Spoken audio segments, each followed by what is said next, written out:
Assalamualaikum warahmatullahi wabarakatuh. Perkenalkan, nama saya Lalu Alpizar Wathan dengan NIM C1G022202 dari Fakultas Pertanian Universitas Mataram, jurusan Agribisnis.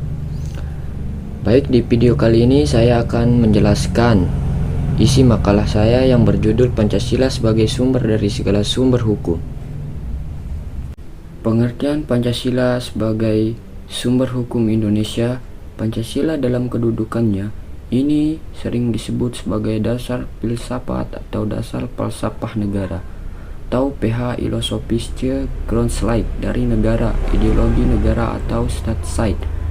Dalam pengertian ini, Pancasila merupakan suatu dasar nilai serta norma untuk mengatur pemerintahan negara, atau dengan kata lain perkataan, Pancasila merupakan suatu dasar untuk mengatur penyelenggaraan negara.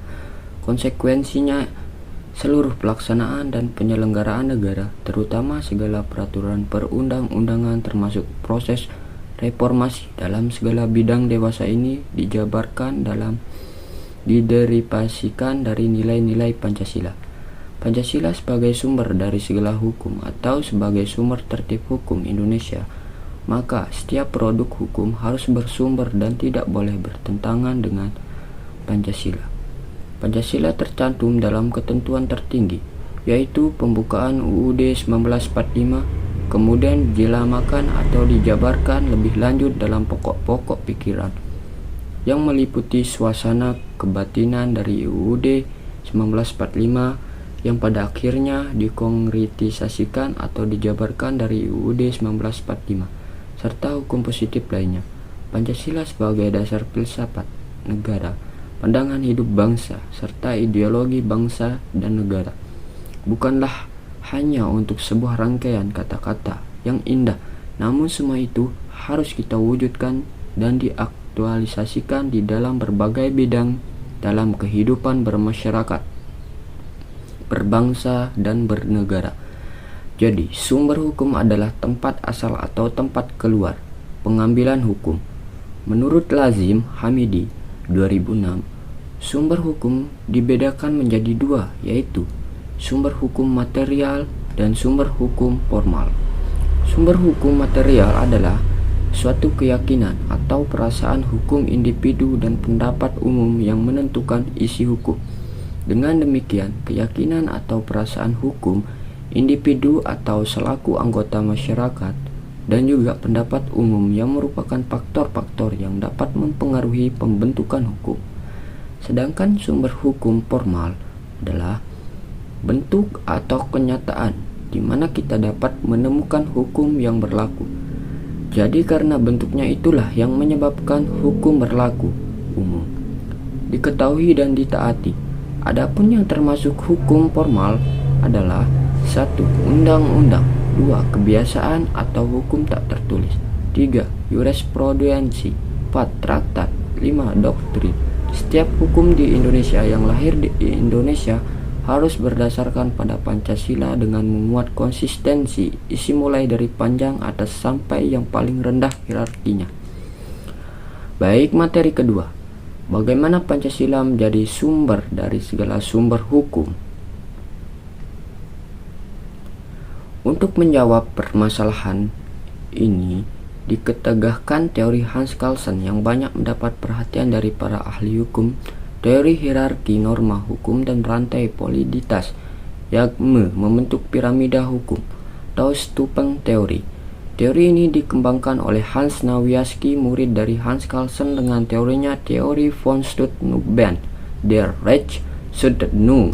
Susunan norma hukum menurut teori Nawiaski adalah 1. Norma fundamental negara, 2. Aturan dasar negara, 3. Undang-undang formal, dan yang keempat, peraturan pelaksanaan dan peraturan otonom. Penempatan Pancasila sebagai status fundamental norm pertama kali disampaikan oleh Noto Negoro. Pancasila dilihat sebagai cinta hukum atau Rechtsstaat, merupakan bintang pemandu. Posisi ini mengharuskan pembentukan hukum positif adalah untuk mencapai ide-ide dalam Pancasila serta dapat digunakan untuk menguji hukum positif. Pancasila sebagai sumber segala sumber hukum diartikan dalam konteks hukum positif, tidak terkait dengan hukum yang bersumber pada ajaran agama.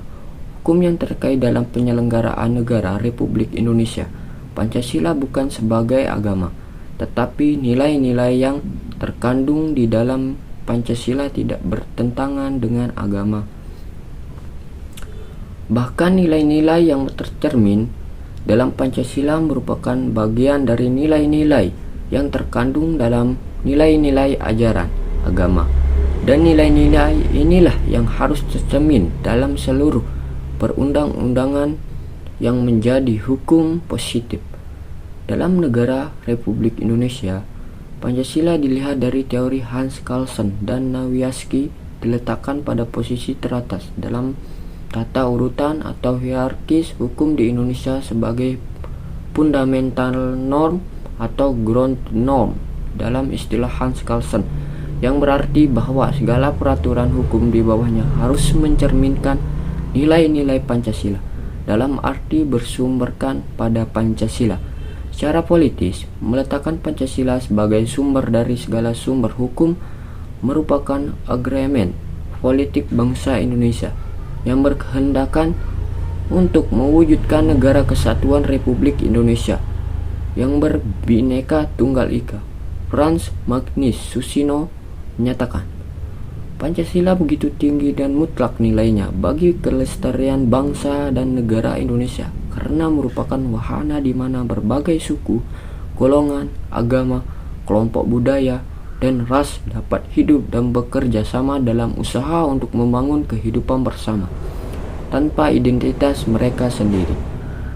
Sekian presentasi dari saya, kurang lebihnya saya mohon maaf. Wabillahi taufiq wal hidayah. Wassalamualaikum warahmatullahi wabarakatuh.